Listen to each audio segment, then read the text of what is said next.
नमस्कार दोस्तों। आज महाशिवरात्रि का पर्व है। मेरी तरफ से आप सभी को बहुत बहुत शुभकामनाएं। उम्मीद है आज आपने बहुत अच्छी तरीके से व्रत किया होगा, पूरे रीति रिवाज से उसे निभा रहे होंगे और निभाना भी चाहिए। अपना अपना तरीका है किसी भी पर्व को मनाने का। मेरा थोड़ा सा तरीका अलग है, हो सकता है आप लोगों को अजीब लगेगा, लेकिन मैं वही बता रही हूँ जो मैं सोचती हूँ समाज के बारे में, अपने बारे में।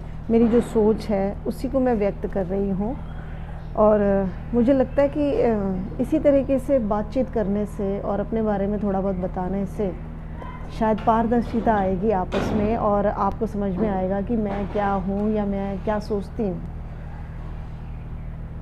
मैंने जो महसूस किया है कि जो समय बदला है, आज हम काफ़ी पढ़ लिख गए हैं और शायद इसी पढ़ाई लिखाई का और ट्रांसपेरेंसी का प्रभाव पड़ा है कि हम लोग रीति रिवाज सीखने लगे हैं। शायद पहले इस तरीके से नहीं करते थे, बहुत ही सिंपल थी लोगों की ज़िंदगी।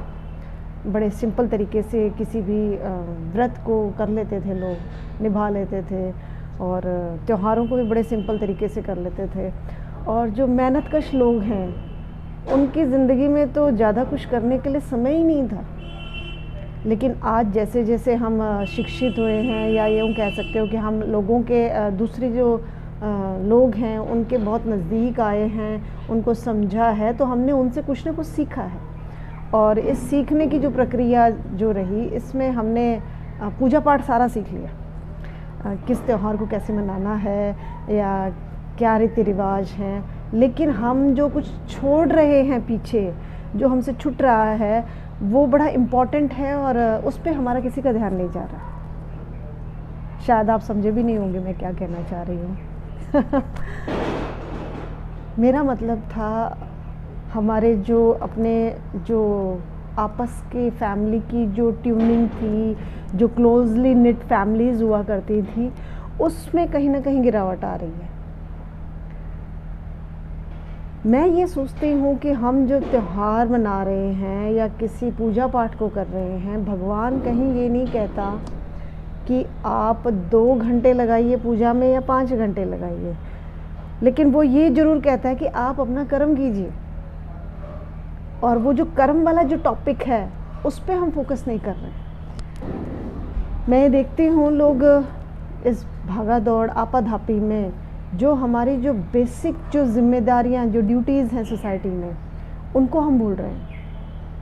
हम हमारे पेरेंट्स को भूल रहे हैं या उन्हें निगलेक्ट कर रहे हैं। हमारे जो बहुत क्लोज जो रिलेशंस हैं उनको जाने अनजाने, वो रीज़न कि कुछ भी हो सकता है, वो आपकी तरफ से भी हो सकता है, आप सामने वाले की तरफ से भी हो सकता है, उसको हम कहीं ना कहीं इग्नोर कर रहे हैं और ये शायद ठीक नहीं है।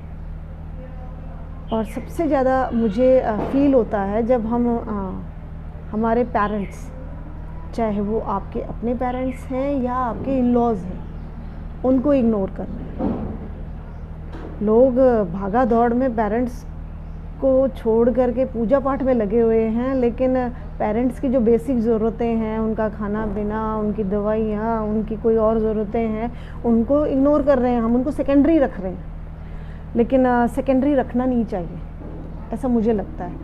हमारी प्रायोरिटी में होना चाहिए वो काम। आप खुद से ही देखिए, आपके आसपास में लोग कितनी प्रायोरिटी देते हैं इस चीज़ को। ये गिरावट है और शायद इस गिरावट का रिज़ल्ट कुछ तो हम अभी भी देख रहे हैं और आने वाले टाइम पे और ज़्यादा देखेंगे।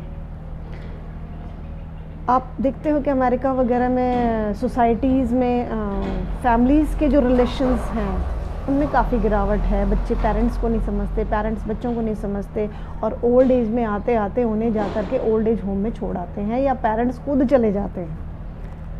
वो ट्रेंड इंडिया में कहीं ना कहीं माइग्रेट करके आ रहा है। आप अक्सर न्यूज़ में देखोगे पेरेंट्स इग्नोर हो रहे हैं।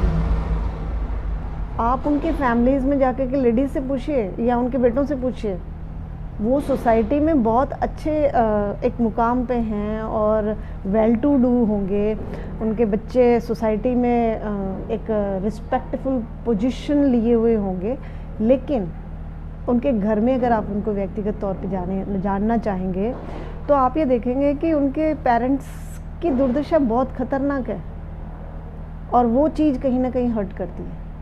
हमें इंसानियत ख़त्म होती जा रही है। हम पूजा पाठ क्यों कर रहे हैं, मेरे तो ये नहीं समझ में आ रही। अगर आप मुझे व्यक्तिगत रूप से पूछेंगे ना तो मैं बड़े अपने कंफर्ट जोन में रह कर के कुछ भी कोई भी त्यौहार या पूजा करती हूँ। ऐसा कोई hard and fast rule follow नहीं करती कि भाई इतने बजे ही होनी चाहिए पूजा, या उस पूजा में ये आइटम्स होने चाहिए, या फिर उसमें फला आदमी आए या फला बंदा आए और आशीर्वाद दे तभी पूजा कंप्लीट हो, ऐसा कुछ नहीं। या इतने बजे ही अर्घ लगना चाहिए या लगना चाहिए कि नहीं लगना चाहिए, ऐसा भी कुछ हार्ड एंड फास्ट नहीं है। मंदिर गए तो गए, नहीं तो नहीं गए। हाँ, लेकिन हमारी जो बेसिक ज़रूरतें हैं या हमारी जो ड्यूटीज़ हैं फैमिली के लिए, वो प्रायोरिटी बेसिस पे होती है। आप जो जीव हैं धरती पे, उनके लिए कुछ फीलिंग रखिए। उस फीलिंग को आप अगर रखोगे, चाहे वो पशु ही है, आप उसके लिए दर्द रखिए अपने दिल में, आपकी पूजा सफल हो गई, ऐसा मुझे लगता है। और अगर आपको लगता है कि घंटी बजाने से और इससे पूजा हो जाती है तो मैं माफ़ी चाहूँगी, मैं इससे बिल्कुल सहमत नहीं हूँ। क्योंकि करती थी मैं भी, किसी ज़माने में सब करती थी, घंटी बजाना और 2-2 घंटे पूजा करना। गलत भी नहीं मानती मैं, ठीक है, आपकी श्रद्धा आस्था होनी चाहिए, क्योंकि पूजा कोई आस्था जो है ये कोई डिबेट का विषय नहीं है। लेकिन हमें थोड़ा सा ये भी समझना चाहिए कि हम कॉम्प्रोमाइज़ कहाँ पे कर रहे हैं, ठीक है ना। आपकी पूजा पोस्टपोन्ड हो सकती है, लेकिन आपके पेरेंट्स की जो रिक्वायरमेंट्स हैं वो पोस्टपोन नहीं हो सकती। भगवान ना करे आपने उसको इतना पोस्टपोन कर लिया कि वो उस चीज़ को भोगने के लिए बाद में रहे ही ना, ज़िंदगी भर पछताओगे। कभी पोस्टपोन मत करना, क्योंकि लाइफ में टाइम पलट के नहीं आता, टाइम रुकता नहीं। आप मेरी माने या मेरा जो विचार है वो मैं बता रही हूँ, अपने पेरेंट्स को पूरा टाइम दीजिए। मैंने अक्सर लोगों को देखा है कि लोग जहाँ पे फैमिलीज़ में, बड़ी फैमिलीज़ हैं, जॉइंट फैमिलीज़ हैं या मे बी डिवाइड हो गई हैं, लेकिन फिर भी पेरेंट्स के प्रति उनकी ड्यूटीज़ बराबर होती हैं। लोग आपस में एक दूसरे से compete करने की कोशिश करते हैं कि उसने इतना ही किया है मैं नहीं करूँगी, या उसने क्यों किया उसने नहीं किया, ये जो भी है बहुत गलत है। इस सभी के अंदर पेरेंट का क्या रोल है? आप सबसे ज़्यादा सफ़र तो पेरेंट कर रहा है कि नहीं? आपका कोई डिस्प्यूट है तो आप उसको अपने तरीके से हैंडल कीजिए, उसमें कहीं भी पेरेंट इन्वॉल्व नहीं होना चाहिए, ऐसा मुझे लगता है। दूसरी चीज़, अगर आपको कहीं मौका मिलता है, आप थोड़े से अपने बच्चों में भी संस्कार डालिए कि कोई बुज़ुर्ग जो हैं उनसे, उनके लिए टाइम निकालिए। आप खुद भी निकालिए, बच्चों को भी निकालने दीजिए। उनको कहिए, बुज़ुर्गों के साथ बैठें, उनके साथ बात करें। इतनी गिरावट आ गई सोसाइटी में कि पहले ज़माने में लोग अगर आमने सामने से कोई मिल जाता था तो एक दूसरे को विश करते थे। आज टाइम ऐसा आ गया, इग्नोर करते हैं जैसे जानते ही नहीं। काम हुआ तो चले गए अगले के घर, और अगर काम नहीं है तो बगल से निकल गए, उसे विश भी नहीं करेंगे। ये गिरावट है, ये नहीं होना चाहिए। आपको जो जीव हैं उनके प्रति सेंसिटिव होना चाहिए। जानवर है, उन जानवर अपनी कोई भी रिक्वायरमेंट खुद पूरी नहीं कर सकता। हाँ, वाइल्ड एनिमल्स कर सकते हैं, उनको जो खाना है मारा, काटा और खा गए। वेरएज़ जो दूसरे हैं, उन पशुओं का क्या? उनके लिए आप हेल्प कीजिए, उनको फीड कीजिए। उसमें भी हमें ध्यान ये रखना है कि हम उन्हें ऐसी जगह फीड ना करें कि वो वहाँ पे खाने आए और दूसरे लोग उसे पत्थर मारें, प्लीज़। क्योंकि सोसाइटी में जब हम रहते हैं तो कहीं ना कहीं उन एनिमल्स से सोसाइटी को भी प्रॉब्लम होती है।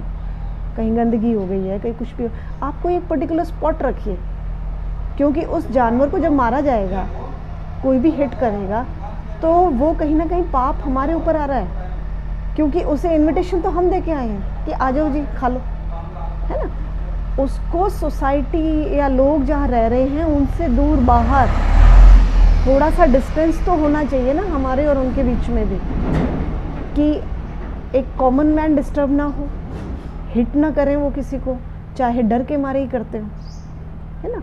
तो ऐसे में इस तरह की जो सेवा है वो कीजिए।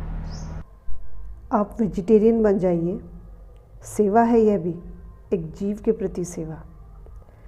आप वेजिटेरियन बनेंगे तो आपकी भोजन की भूख के लिए किसी पशु की हत्या नहीं होगी, मारा नहीं जाएगा वो। इतनी पूजा अगर कर लेंगे तो मेरे ख्याल से आत्मा भी हमारी तृप्त रहेगी और हम खुश भी रहेंगे, मेंटल स्ट्रेस नहीं रहेगा लाइफ में।